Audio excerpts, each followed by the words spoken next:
Good morning to all. Today we are going to start our 10th standard online classes.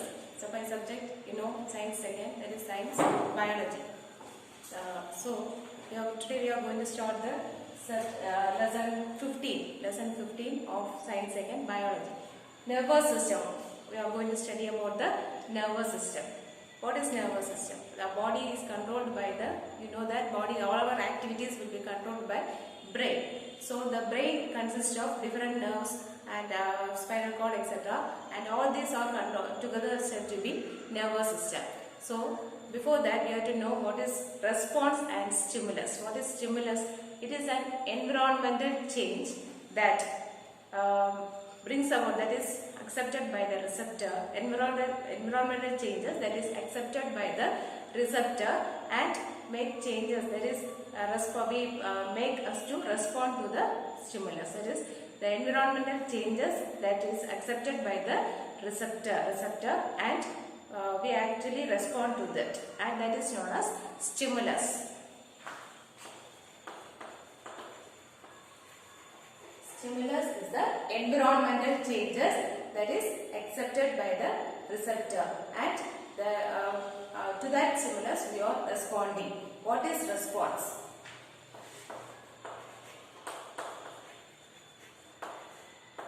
Response is the changes in activity of organism to a particular stimulus. So already we have studied that is the environmental. Stimulus is the environmental change, and response is the activity, that is changes in the activity of an organism. Changes in the activity of an organism in response to a particular stimulus. Changes in the activities. What are the activities we are handling? That is organism is doing the activities in response to the stimulus. That is known as response. So this response to stimulus, it is mostly we are our body is responding to the stimulus by means of sense organs. So eyes, ears, nose, tongue, etc. Your skin, etc. These are the different sense organs in our body, and we are responding to the stimulus by means of this sense organs. So this is about the response to stimulus. So response, that is stimulus, is the environmental change, and response is the activity, changes in the activity of an organism according to a particular stimulus. So both are related, both are interrelated. So next one, coordination. What is coordination? It is the working together of various organs in a system controlled and efficient way. Controlled and efficient way is known as coordination. Working together of various organs. All the organs in our body will work together in a system and controlled and by an efficient manner. It is controlled by an efficient manner. That is known as coordination.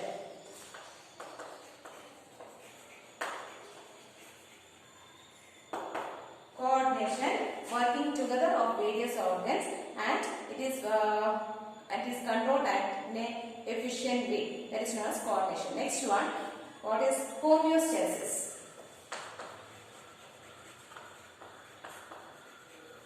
Homeostasis, it is the coordination between various organs and to maintain the physiological balance in the body. So coordination of various organs to maintain the physiological balance. So if the functioning of the body, there are various organs are there, all this should work at a same, without any changes, the body should work. That is physiological activity. Body functioning is known as physiology, and this physiological activities are coordinated, that is between various cells, and this physiological activities is known as maintaining a balance, that is known as homeostasis. So this is about this introduction about the lesson. So we are responding to a stimulus, that is because of the nervous system. Nervous system is responding, making us to respond to a stimulus. So the sense organs are accepting the stimulus. It is accepting the stimulus, and we are responding by the action of the brain, by the messages which is sent from the brain. We are reacting to the stimulus. So what is the nerve? We are going to study about nervous system. What is the importance of nervous system and what are the parts of nervous system we are going to study about in this lesson. So first, nervous system, it is made up of 3 parts. That is, first one is neuron, second one neuroglial cells, and last one is nerves.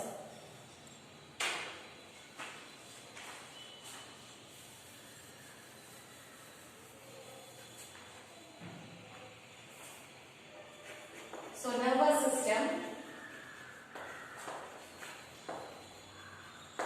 is made up of 3 parts. First one, neuron. Second one, neuroglial cells. Neuroglial cells, and third one, nerve fibers. So these are the 3 parts of a nervous system. First one, neuron. Second one, neuroglial cells, and third one is nerve fibers. First one, neuron. First one we are going to study about neuron. It is the structural and functional unit of nervous system. Neurons are said to be the structural and functional unit of nervous system. So it is controlling all the activity. That is, it is receiving the messages were received by this neurons, and it is transmitted in the form of electrical impulses. The messages will be transmitted in the form of electrical impulses. To different parts of the body. So it is the longest cell in our body. Neurons are that is said to be the longest cell in our body. So neuron, once again, it is the structural and functional unit of nervous system. Neurons are the structural and functional unit of nervous system. It is the longest cell in our body. The neurons are the longest cell in our body. It is controlled, that is, it is transmitting messages in the form of electric impulses or electrical impulses. Next one, neuroglial cell. It is just a supporting cell. It is a supporting cell without, it is not non-controlled. No, it is not at all controlling our activities. It is just a supporting cell. The next one, nerve fibers. All the neuron, that is nerve fibers, the nerves are joined together to form a bundle. The nerve fibers are joined together in the form of a bundle, and it is acting as a nerves. So the nerve fibers are small thread-like structures. They are joined together to form a bundle, and it is said to be nerves. So this is about the nervous system. So we are next we are going to study about the structure of a neuron. First one, neuron. Okay. The structure of neuron.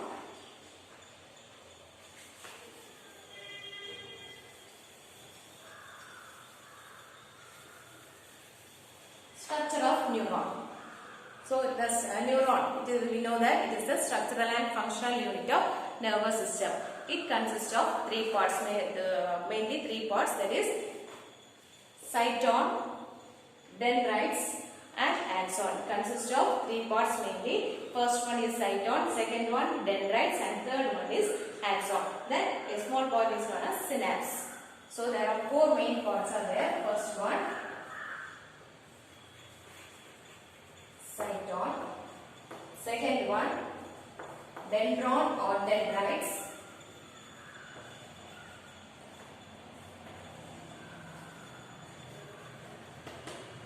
Third one, axon. Fourth one, synapse. So these are the 4 parts of neuron. So first we are going to study about the cyton. It is the main part of the neuron. It consists of a central nucleus. It is also known as pericardion. It is also known as pericardion. What is the other name of cyton is pericardion. It is polyhexagonal, that is, does not have any particular shape. It is polygonal in shape, or sometimes it may be spherical. So it is consists of a spherical shape. It consists of a central nucleus. It consists of a central nucleus is present there. It consists of many cell organelles like mitochondria, endoplasmic reticulum, etc. will be present inside. Along with that, it consists of small granular structures, small pellet-like structures, and it is known as missile granules.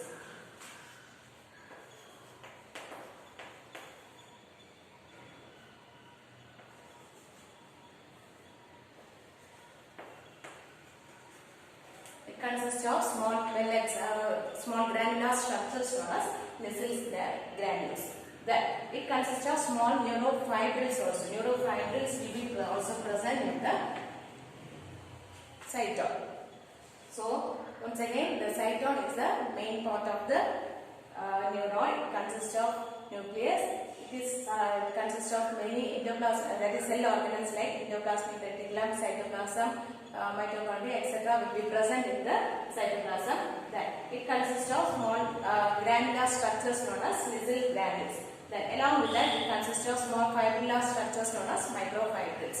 So this cytosol will receive the messages or receive the stimulus from the body but through small structure. That is next one, dendron or dendrites. These are branches which are arising from the cytosol. Small branches which are arising from the cytosol is known as dendrons or dendrites. This will receive the messages or stimulus from the body, from the different parts of by the sense organs which are receiving the stimulus will be accepted by this dendrites or dendrons, and it will be given to the cytosol. The next one, the main part of the neuron is the axon. It is a long fibrillar structure. It consists of a long fibrous structure. It is covered by myelin sheath. It is covered by a sheath covering known as myelin sheath. The myelin sheath, inner to the myelin sheath, it consists of another membrane known as neurolemma or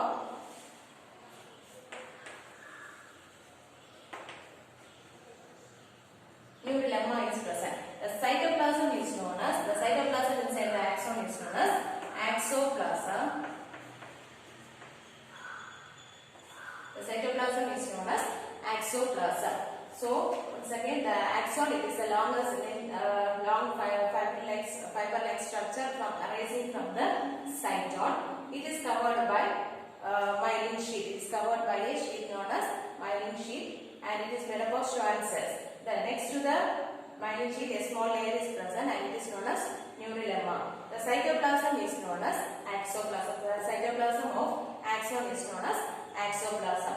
This in between the myelin sheath, in some regions it is between the two myelin sheath there is a small space or gap left out, and it is known as node of Ranvier. The gap left between two myelin sheath is known as node of Ranvier. The last one is synapses. It will the terminal end of that is the axon terminal end of the neuron is known as the synapse, and this will connect the neuron, a single neuron, to the other one. It is a connection, the junction between two neurons. The junction, that is the connection between the two neurons.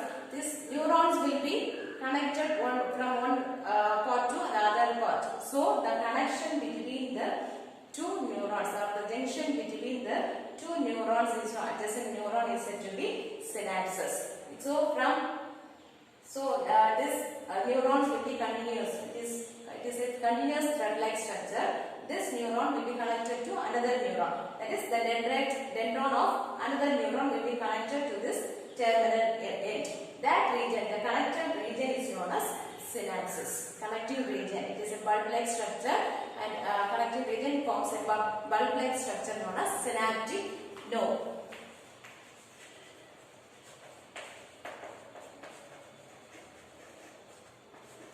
Synaptic node. It forms the synapses form a bulb-like structure which acts as a junction between two neurons. That is said to be synaptic node. So this is about the structure of neuron.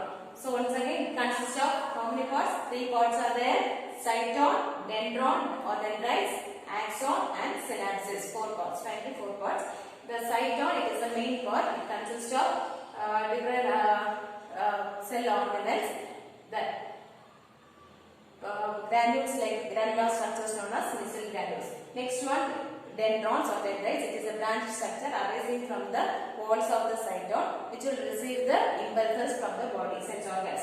The next one, axon. It is the longest portion of the neuron. It is covered by myelin sheath. The cytoplasm is known as axoplasm. the myelin sheath, the gap left between two myelin sheath is known as node of Ranvier. The terminal end is known as axon terminal. The end of the axon is known as axon terminal. This axon terminal will be ending as a synapse. The end is known as synapses, and this synapses is the connecting junction between two neurons. The neurons are connected together by means of this synapses. The synapses will become bulged or bulb-like structure, and it is known as synaptic node. So this is about the structure of neuron. Then coming to the types of neuron. Next one, types of neuron. Structure. First, according it is divided into different types based on structure, function, and also presence and absence of myelin sheath.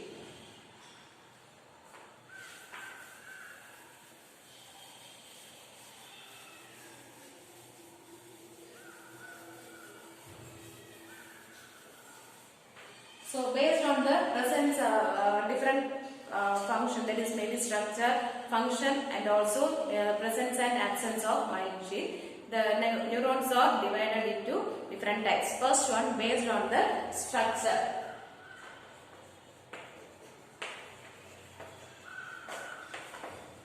Based on structure, it is divided into three. First one, unipolar. Second one is bipolar.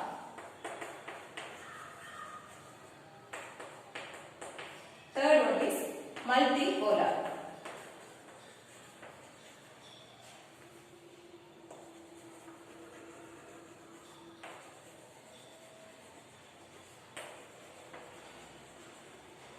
So based on the structure, it is classified into three types: unipolar neuron, bipolar neuron, and multipolar neuron. Unipolar neuron means the neuron, it consists of axon, only one cyton, and only one axon which acts as both axon and dendron. Only one structure, extra structure will be arising from the cyton.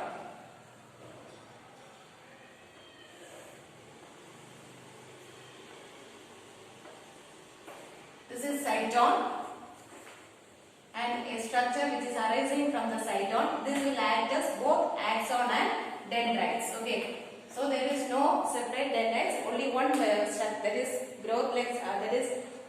Like this structure will be arising from the cyton, which act as both axon and dendrites. Then the second one is bipolar. That is two parts will be arising from a cyton. That is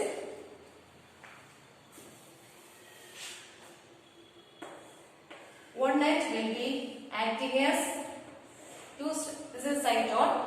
From this cyton, two parts will be arising. One will be acting as dendrites, and other will be acting as axon. So that is known as bipolar. Bipolar means two structures will be arising from the cyton. The next one, multipolar. Multipolar means the structure what we have studied already. That is neuron structure we have studied. So there will be many single cyton will be there, and from that axon will be arising, and maybe it gives rise to many dendrons also. That is known as multipolar neuron. So based on the structure, it is classified into three types: unipolar, bipolar, and multipolar.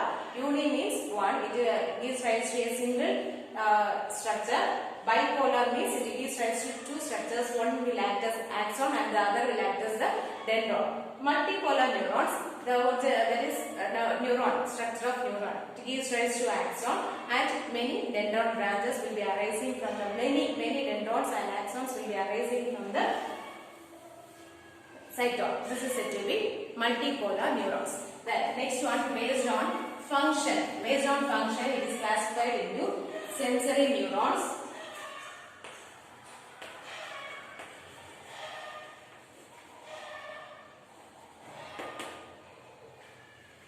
based on function, it is classified into sensory neurons,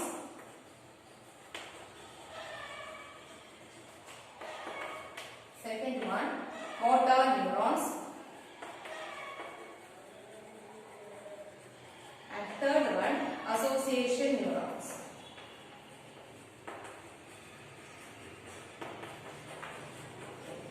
So these are the three types of neuron based on function. That is sensory neuron, motor neuron, and association neuron. neuron. First one, sensory neuron. This are neurons that is receiving the messages or signals from the sense organs, and it is sent to the central nervous system. That is the function. That is the function of sensory nervous system. Sensory neurons. First one, it is from sense organs. Sensory. Just remember sensory. Senses. Sense organs to central nervous system, that is brain. Next one, motor neurons. From the central nervous system, it is taken to the glands, muscles, etc. That is the site of action. That is known as motor neuron. From central nervous system, the messages or impulses are carried to the glands. That is endocrine glands, endocrine glands, and muscles of the body.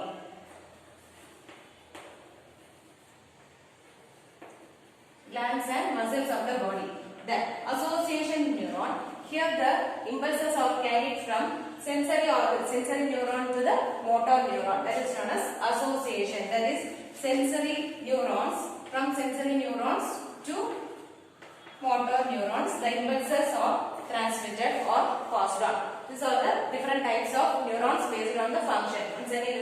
Sensory neuron based on function. The neurons are classified into three types: sensory neuron, motor neuron, and association neuron. First one, sensory neuron. The impulses are transmitted from sense organs to central nervous system. Next one, motor neuron, from central nervous system to the glands or site of action. That is effector parts of the body. That is glands, maybe glands, muscles, etc.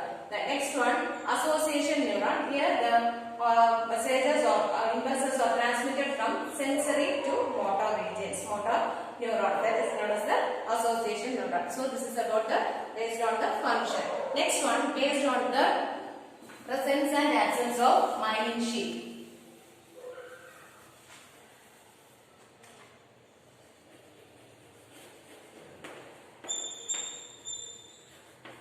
Presence and absence of myelin sheath, it is classified into two types: myelinated neuron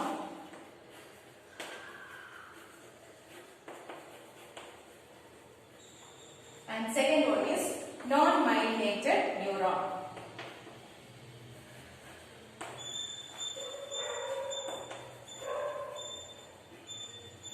So based on the presence and absence of myelin sheath, it is classified into two types, that is myelinated neuron and non-myelinated neuron. From the name itself, we will be able to understand. Myelinated means presence of myelin sheath. Non-myelinated means absence of myelin sheath. So is it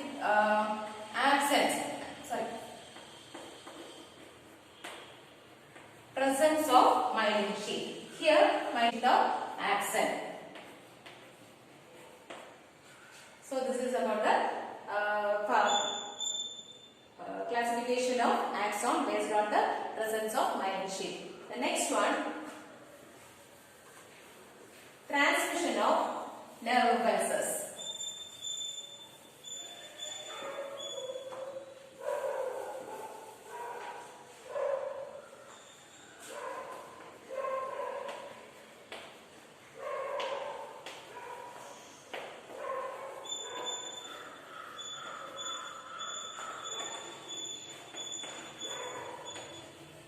Transmission of nerve impulses. How the nerve impulses are transmitted from one part of the body to brain and from brain to the other parts. So let us see.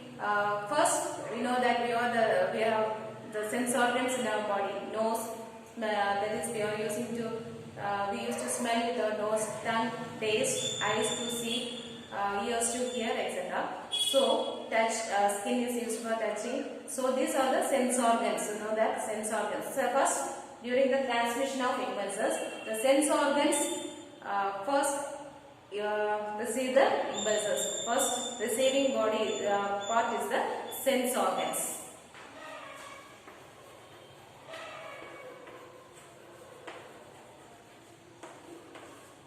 Sense organs will receive the impulses and it is transmitted to the dendrites of neuron. It is transmitted to the dendrites of neuron in the form of electrical impulses.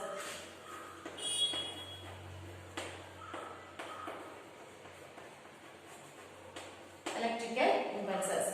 It will receive the impulse, that is stimulus, and it is transmitted in the form of electrical impulse to dendrons or dendrites.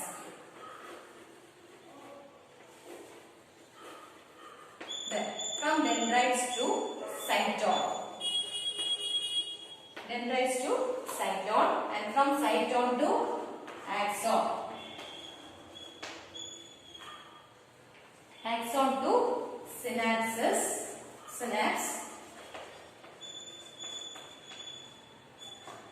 The synapse form a substance known as neurotransmitter. It is a chemical substance which is used, which will formed in the synaptic dome, and it is known as neurotransmitter.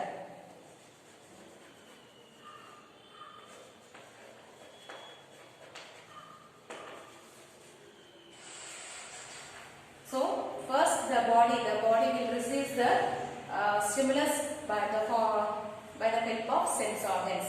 Sense organs will transfer the impulses, that is stimulus, in the form of electrical impulses.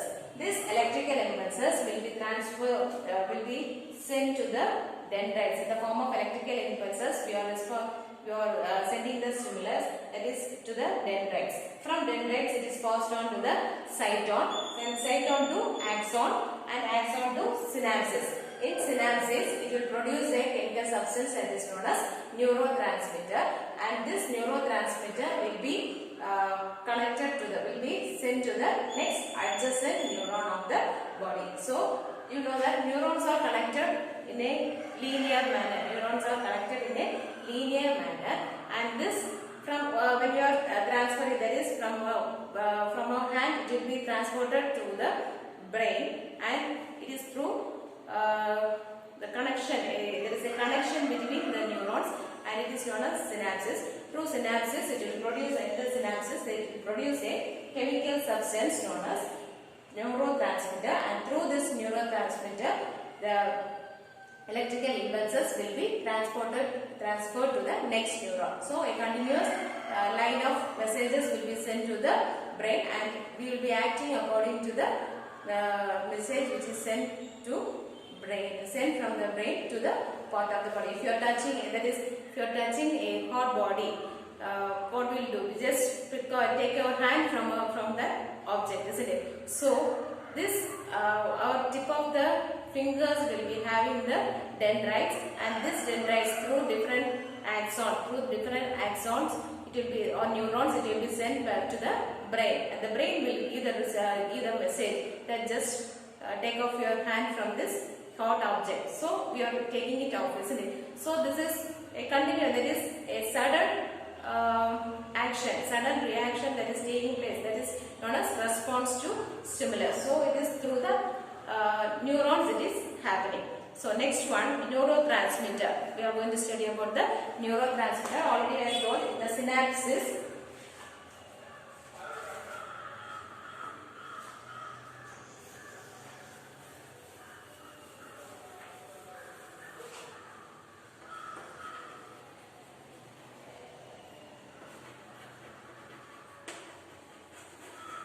Neurotransmitter in synapses, it consists of its chemical substance which is receiving the impulse, and it is transferred from one axon to one neuron to another neuron.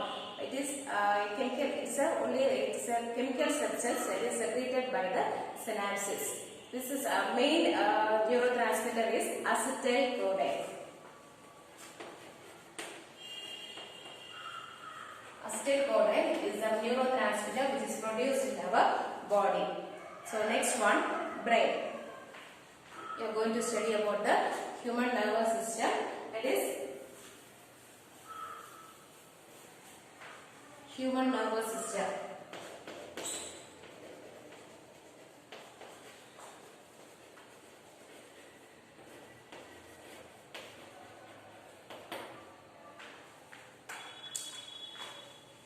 Human nervous system, it consists of, it is divided into three parts, that is central nervous system, peripheral nervous system, and autonomic nervous system. So the human nervous system is classified into three.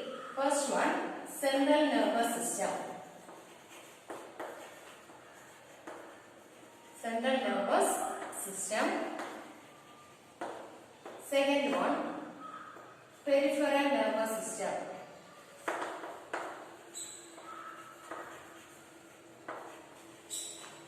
Peripheral nervous system. And third one is autonomic nervous system.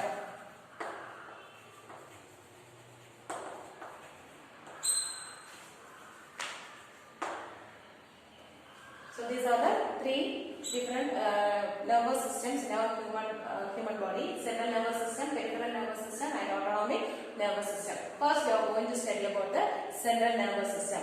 Our central nervous system is made up of brain and spinal cord. So both are delicate organs. That is, brain and the spinal cord are the more delicate organs which is present in our body. It is protected by a hard covering, that is skull. Brain is protected by skull, and the spinal cord is protected by the vertebral column. These are the two main parts of the central nervous system. What are they? Brain and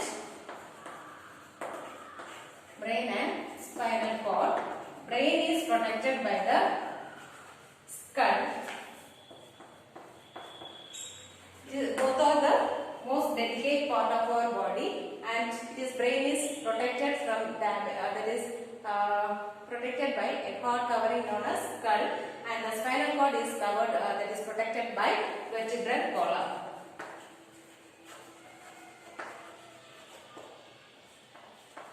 Vertebral column is our backbone. Okay, that. This brain consists of three coverings. It is again protected by three coverings. That is, it is said to be meninges. Covering of the brain are said to be meninges.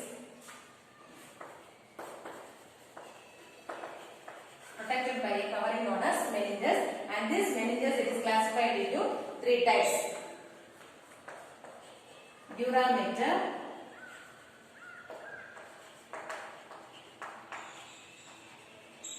arachnoid membrane, and finally pia mater.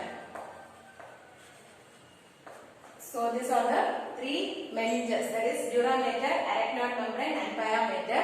Dura mater, it is the outermost covering of the brain, and it is fibrous in nature. It is somewhat fibrous in nature. Next one, arachnoid membrane. It is a web-like structure present just below the dura mater. The last one, pia mater. It is very thin covering which is just above the brain. So these are the three coverings of the brain. That is meninges, types of meninges: dura mater, arachnoid membrane, and pia mater. Dura mater is outermost covering just below the skull, and it is fibrous in nature, and it will protect the brain. Next, arachnoid membrane. It is giving a web-like structure. It is a web-like structure just found below the dura mater. Next one, pia mater. It is the very thin membrane which is covering, which is present just above the brain. So this is about the meninges. Next one, coming to the parts of brain. There are three parts. Brain is classified, is divided into three parts. They are forebrain, midbrain, and hindbrain. So brain, human brain is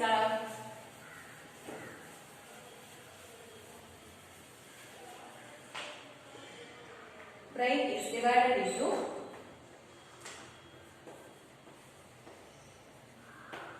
three. First one, forebrain. Second one, midbrain.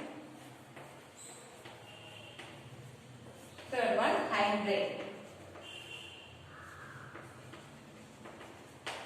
So you can see the diagram here. The forebrain, that is brain. Forebrain, which is it is a part of the brain which is present in front of our head. Midbrain is present in the center, and hindbrain is present below the region. That is, these are the three types. That is forebrain, midbrain, and hindbrain. So first one, we are going to study about the forebrain. It is divided into two parts. The forebrain consists of two parts. That is cerebrum and diencephalon, are the two parts of the forebrain. So forebrain consists of two parts: cerebrum and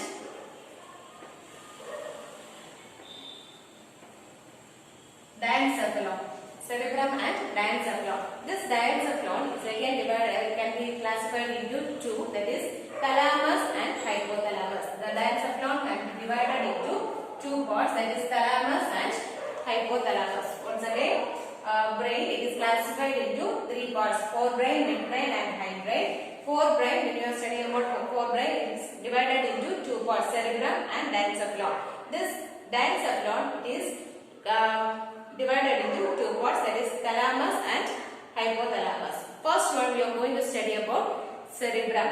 So cerebrum, it is the largest part of the brain. It is occupying the 2/3 of our brain. Cerebrum is, this is the cerebral part of the brain, and it is occupying 2/3 of our brain. So it consists of longitudinally, the cerebrum is divided into two halves. Cerebrum is divided into two halves, that is right side, two hemispheres, cerebral hemisphere, right and left. It consists of a small cleft or a division is present at the center part of the brain. When it is longitudinally, we are seeing it is divided into two parts, that is left and right side, and both are joined together by the band of nerves known as corpus callosum.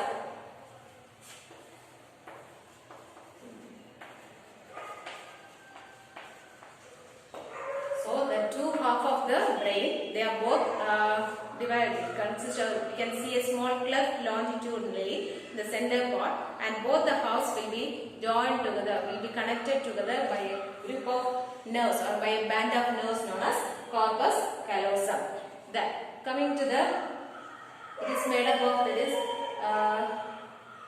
it consists of many clefts and ridges, and that is known as sulci and gyri. There are many ridges and so that is what we can say is small furrows and ridges will be present. Furrows or ridges will be present in the cerebrum, and they are said to be sulci and gyri.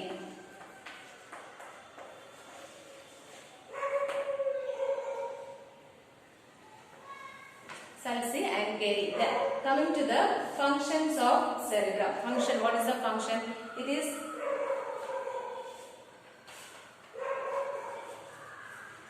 cerebral cortex, that is sensory perception. Our sensory perceptions will be received by the cerebrum, controlling the voluntary functions, languages, thinking, intelligence, reasoning power, creativity, etc. will be controlled by the cerebrum. So that is about the functions of cerebrum. So once again, the cerebrum, it is the main part of the, that is the largest part of the brain, and it is occupying 2/3 of the human brain.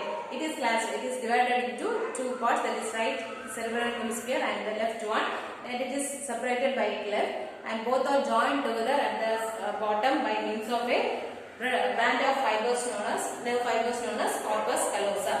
The next one, it consists of many small furrows and ridges will be present in the cerebrum, and it is known as sulci and gyri. Then functions, when you are coming to the functions of cerebrum, it is controlling our many perceptions, that is sensory perceptions will be controlled by cerebrum, thinking capacity, intelligence, the reasoning power, etc. are controlled by the cerebrum. The second part, next part is the thalamus region.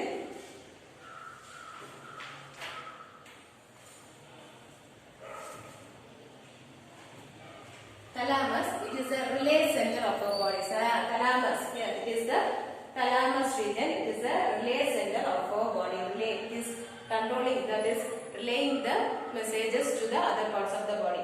Next one, hypothalamus.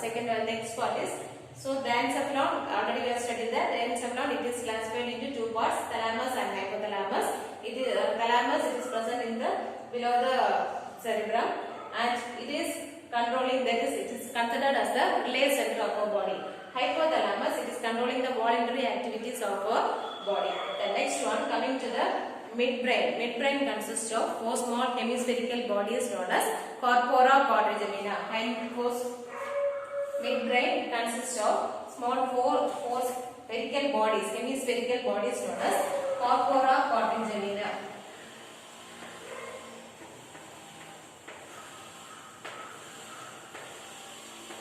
Corpora quadrigemina. oblongata, and this, what is the function of this? It is optic nerves and the, that is eyesight, hearing, that is sound, audio and visual reflexes were controlled by this corpora cortigina. Eyes, function of the eyes, optic nerves, etc. will be controlled by corpora cortigina. Next, coming to the hindbrain, it consists of cerebellum, three parts: cerebellum, pons and medulla oblongata. What are the three parts? First one, cerebellum, pons and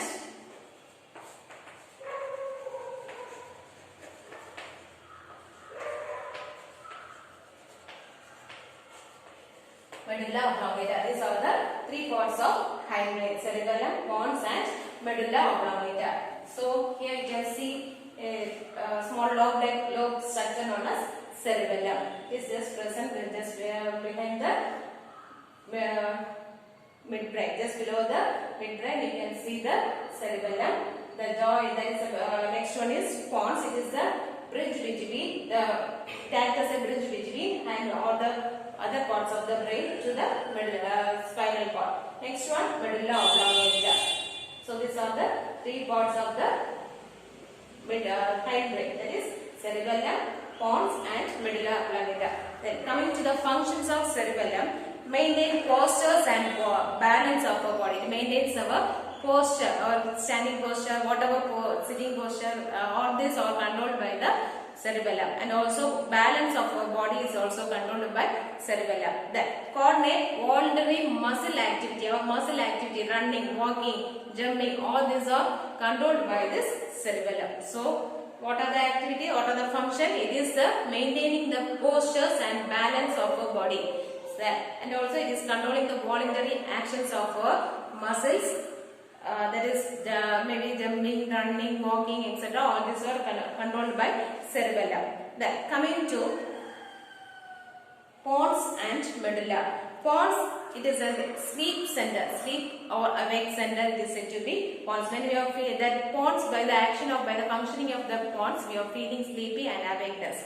Then medulla is the functioning the cardiovascular. Our heart is working according to the control of medulla oblongata. So medulla oblongata is controlling our heart, cardiovascular respiratory system, digestive control center, vomiting. These are all some of the functioning that is taking place with the help of medulla oblongata. So this is about the brain and functions of brain. So once again, so thalamus, hypothalamus, I am told about the function. Listen, temperature control. It is known as thermoregulator, or it is a thermoregulator of our body, that is controlling the temperature of our body. The hypothalamus is controlling our body temperature, hunger, thirst, urination, nervous system. It is a link between nervous system and also endocrine glands. So what is the function of hypothalamus? It is a thermoregulator. It is act as a thermoregulator. Our body temperature is controlled by this hypothalamus. That it is the center for thirst, hunger, sexual desire, etc. And it also acts as a link between. It acts as a link. The hypothalamus will act as a link between, that is endocrine glands and the nervous system. So this is about the functions, different functions of our body. Once again, listen. When we are studying about the central nervous system is made up of brain and spinal cord. First we have studied about the brain. Brain is classified into three parts, that is forebrain, midbrain and hindbrain. Forebrain consists of two parts, that is cerebrum and diencephalon. Cerebrum, it is the sensor. What is the function? It is the site of thinking, action, all the languages, memory, intelligence, etc. is the cerebral part. Cerebral part is controlling all this function. Then diencephalon, it is classified into two parts, thalamus and hypothalamus. First one, thalamus, it acts as a relay center. Then hypothalamus, it is present just below the thalamus. It is acting as a thermoregulator. It is controlling the temperature of the body. It also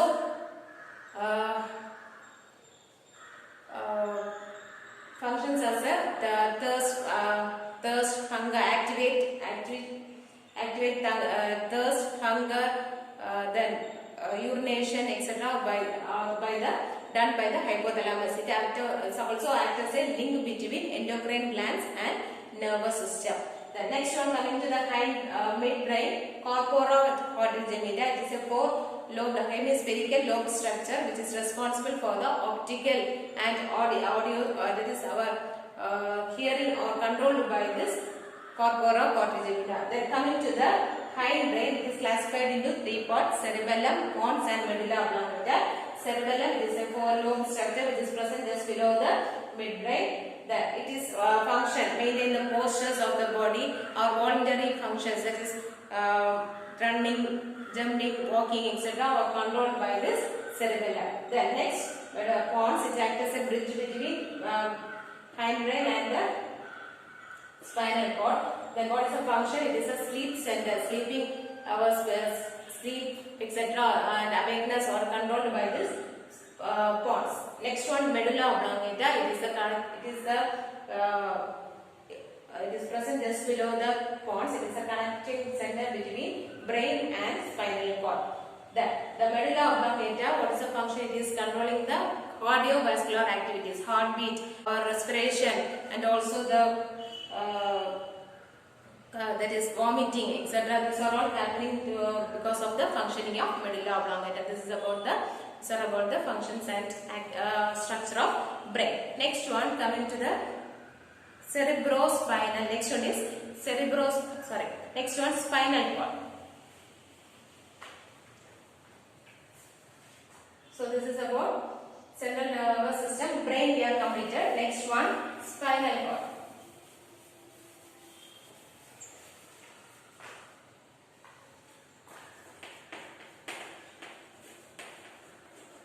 CNS cord, central nervous system. Brain we are completed. Next one, spinal cord. This is slender structure. It is a long filamental structure that is arising from the brain, bottom of the medulla oblongata, and it is traveling through the vertebral column and till the lumbar vertebrae. To lumbar vertebrae, the spinal cord will be passing on like a thread, small filamentous like structure. At the end of the that is in the lumbar region, it will tapers down and it forms a branch structure, and this is known as phylum terminate.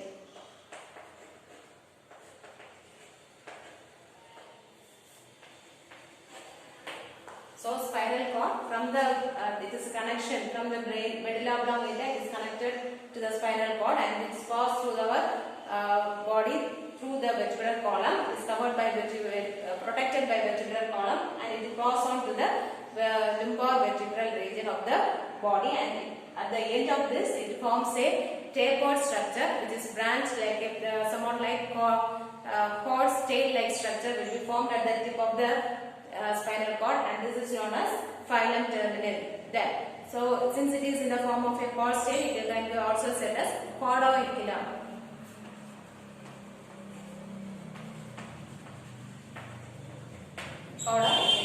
Then next when we are coming to the spinal internal structure of spinal cord, it consists of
So this spinal cord, internally we can see consists of a central cavity, central canal is present, cavity, fluid is passing through this cavity, and it is known as, and this region is known as central canal.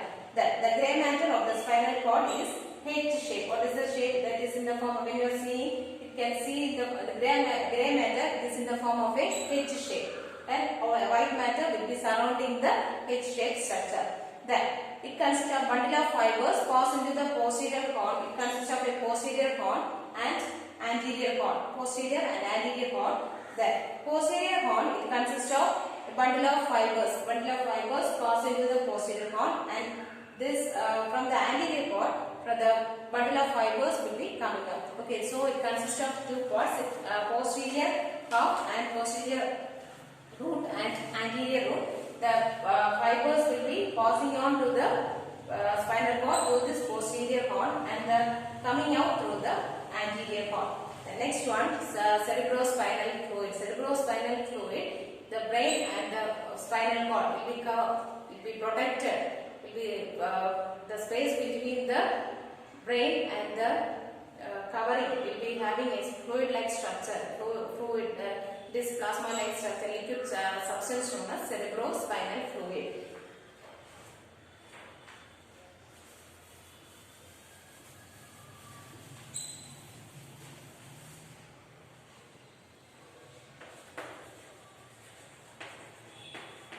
Cerebrospinal fluid. So, what is cerebrospinal fluid? It consists of the brain and is covered by, that is, a fluid which is present in between the brain and the covering, that is, meninges of the brain, is known as cerebrospinal fluid. It is plasma liquid-like structure. It is protecting the brain. So, what are the functions? Let us see the functions of cerebrospinal fluid. First one, it protects the brain from external shocks, etc. It will protect protection. What is the first function? It is giving protection to the brain, protecting the brain. Second one, that is by acting as a shock absorber.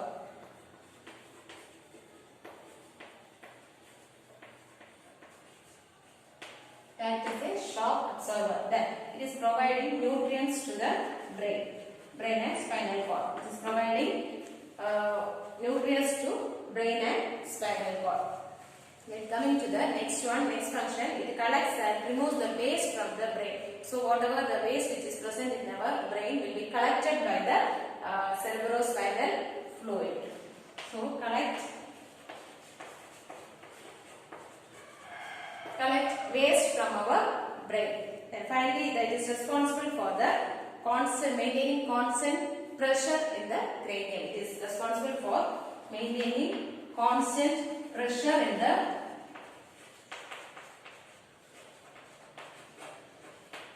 So these are the functions of cerebrospinal fluid. It is a fluid which is present in it is protecting the brain, that is between that is skull. Protect the brain within the skull. Inside the skull you can see the fluid, and this is protecting the brain within the skull. So functions of cerebrospinal fluid: protection. First one, it acts as a shock absorbing fluid, and it will protect the brain from getting sudden jerk. When you are getting the sudden jerk, etc., it is protected by this cerebrospinal fluid. The next one, it is providing nutrients to the brain. It is the cerebrospinal fluids will be providing the nutrients to the brain. The next one, collect waste from the brain. The waste materials which are produced by the brain will be collected by the brain. Then finally, it will maintain the constant pressure inside the cranium. Constant pressure inside the cranium is maintained by the cerebrospinal fluid. The next one, reflex action. What is reflex action?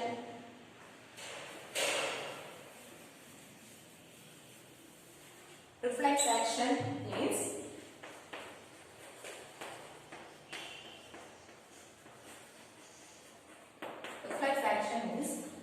it is a reflex is any response that occurs automatically without conscious. Without our conscious, it occurs in our body automatically.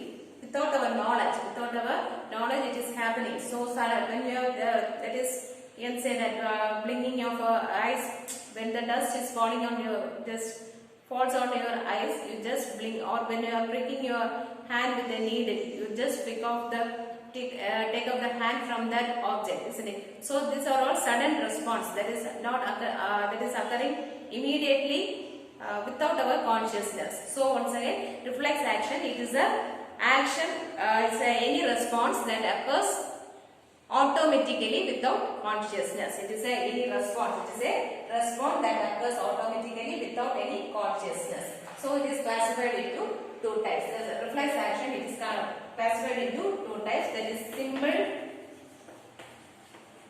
or basic reflex. Simple or basic reflex. Second one, upward or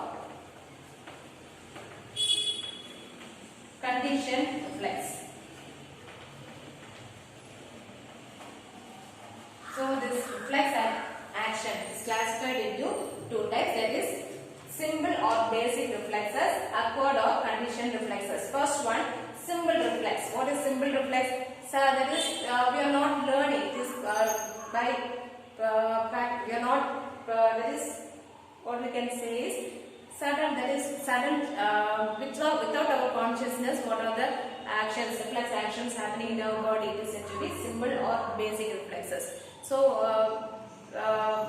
coughing, sneezing, yawning, etc. These are all without our we are not studying, isn't it? So it is just coming to automatically without our consciousness. It is coming to without our control. It is coming to our body, isn't it? That is said to be simple or basic reflexes. Example: sneezing, coughing, then yawning, etc. These are all some of the examples for simple or basic. If you are not studying, already you are not learning the processes, isn't it? That is said to be simple or basic reflexes. Next one, upward or conditioned reflex means we are studying. By practice we are attaining this reflex action. That is known as conditioned or upward by continuous usage. So when you are studying a harmonium, you just study about the notes, etc. This note is for this. So we are learning that reflex action. That is known as upward or conditioned. That is tying a shoelace, etc. Then putting your necktie. These are all we are learned by actions that are studied. Reflex action which we are studying, and by through practice we are receiving it, isn't it? That is said to be upward or conditioned reflexes. So this is about the reflex action. The next one, reflex arc.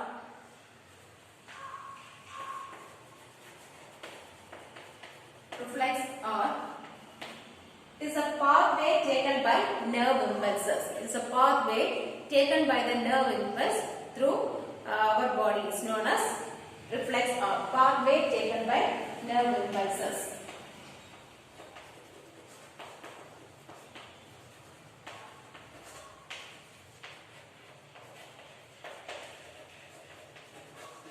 Path along which the nerve impulse travel, or we can say like that. Okay, the path along which the nerve impulse travel is known as reflex arc.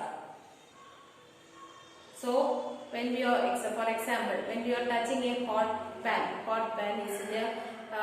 We are touching without our knowledge. We are touching it. What happens to the body? First, heat is what is the stimulus there in a hot object? Heat is the stimulus, and it is known as it is sensed by the receptor organ. It is sensed by the receptor organ, and the heat, it is known as heat receptor. Since heat is the stimulus, we say it as heat receptor or thermoreceptor. So we are receiving the heat from a body. That is heat or hot pan. When you are touching a hot pan, we are receiving the heat stimulus. Then what happens?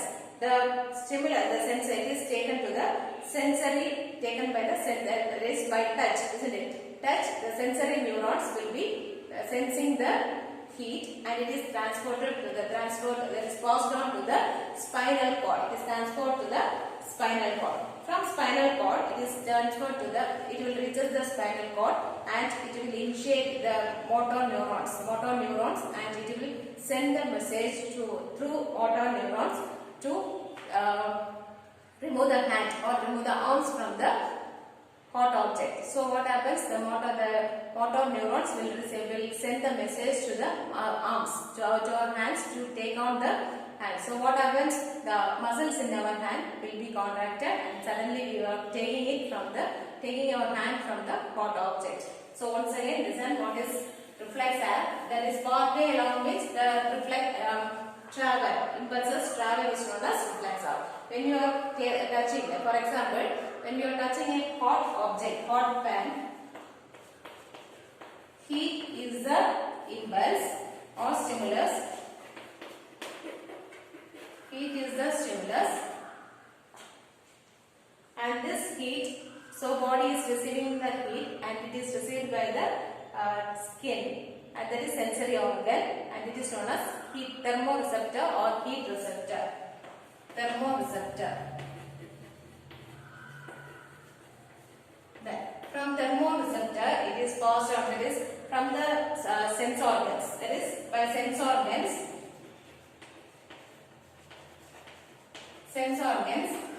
The stimulus, that is response, that is impulse is transferred to the spinal cord. It is sent to the spinal cord. Here the spinal cord will transfer the messages to the motor neurons. It will be transferred to the motor neurons. Will initiate the motor neurons, and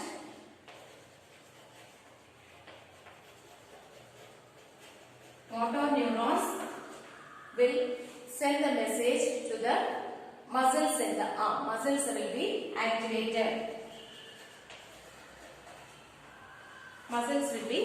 That is contraction of the, when the message is sent from the spinal cord to motor neurons, this motor neurons will send the message to muscles, which makes the muscles to contract and take the hand from the, it makes the our hand to remove from the hot object. So that is the path of reflex action. So reflex arc is a pathway through which the impulse travel is known as reflex arc. So next one.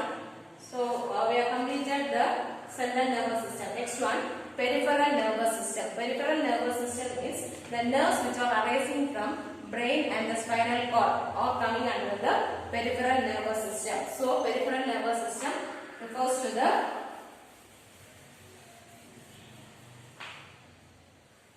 peripheral nervous system refers to the PNS. We can say this PNS. It refers to the nerves which are arising from brain and spinal cord, is together known as nerves which are arising from the brain and spinal cord is known as peripheral nervous system. It is classified into two types, that is cranial nerves and spinal nerves. Cranial nerves and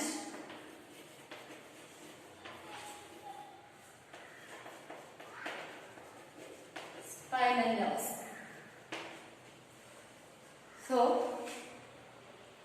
these are the two types of peripheral nervous system, cranial nerves and spinal nerves. So, there are 12 pairs of cranial nerves are there, 31 pairs of spinal nerves. So, cranial nerves 12 pairs and spinal nerves there are 31 pairs. So, first one, cranial nerves. It is passing from the nerves which are passing to the eyeball, that is regulating, that is receiving the messages from the eyes, and it makes the rotation of the eyeballs, etc., which is happening due to the presence of this cranial nerves. The brain, the nerves which are arising from the brain are known as the cranial nerves. There are 12 pairs of nerves are there, along with optic nerves. Example, optic nerves, that is our eyes. The nerves which are passing to the eyes are known as optic nerves. It helps in the rotation of the eyes, etc. will be then by epithelial cells of our nose. All this consists of the cranial nerves. Next one, coming to the spinal nerves. There is 31 pairs are there. The nerves which are arising from the spinal cord. The nerves which are arising from the spinal cord is known as spinal nerves. There are 31 pairs of spinal nerves are there. So,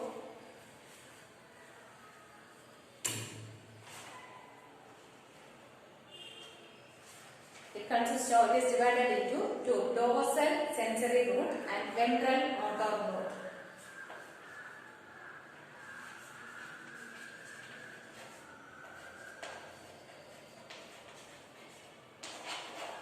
Dorsal sensory root and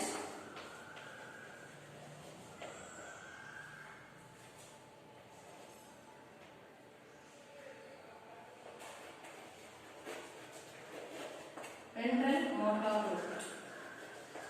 So these are the two types of spinal nerves, dorsal sensory root and ventral motor roots. So we are studying about the spinal nerves. There are 31 pairs of spinal nerves. That is, it is consists of two parts. That is dorsal sensory root and ventral motor root.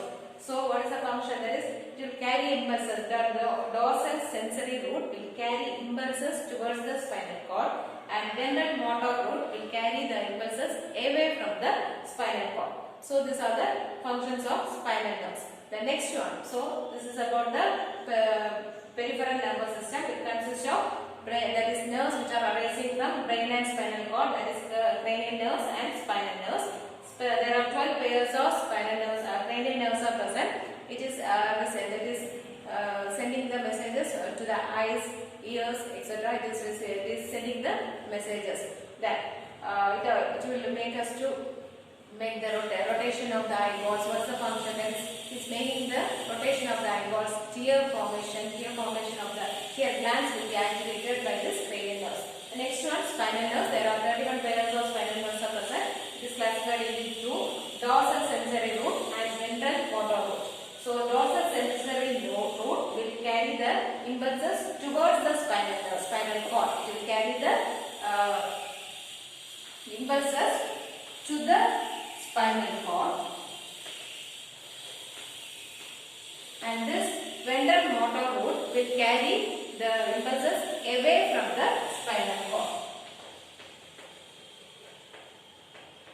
Will carry away from the impulses from spinal cord. So this is about the peripheral nervous system. The next one, finally, autonomic nervous system. Autonomic nervous system, it is the nervous system which is connected to the visceral organs. The internal organs of our body is known as autonomic nervous system. So it is classified into two types, sympathetic and parasympathetic. What are the two types of this autonomous nervous system? Is sympathetic and parasympathetic nervous system. It is classified into two types, sympathetic and parasympathetic nervous system. Both the nervous system will function oppositely. So one will be enhancing or stimulating the functions, and the other will be stopping or reducing the functions of our body. So autonomic nervous system, it is the nervous system which is connected to the visceral organs, the internal organs, maybe heart, stomach, kidney, whatever the internal organs which is present in our body is connected to the autonomic nervous system. It is classified into two types, sympathetic nervous system and parasympathetic nervous system. Both are having opposite actions, opposite functions it will be taking place. So when the, for example, when the heart contracts, that is done by the sympathetic, and when it is relaxation, it is done by the parasympathetic. So these two are having the opposite functions. So our nervous system, the chapter has been over today. So we have studied about the nervous system, neuron, that is neuron. We have studied about the structure of neurons, structure of brain. We have completed spinal cord, and the different types of nervous system in our body has been completed by today. So the nervous system. So you can study that is those are having the gates. You can study the one words from this lesson. So you can see in the next class. Thank you all.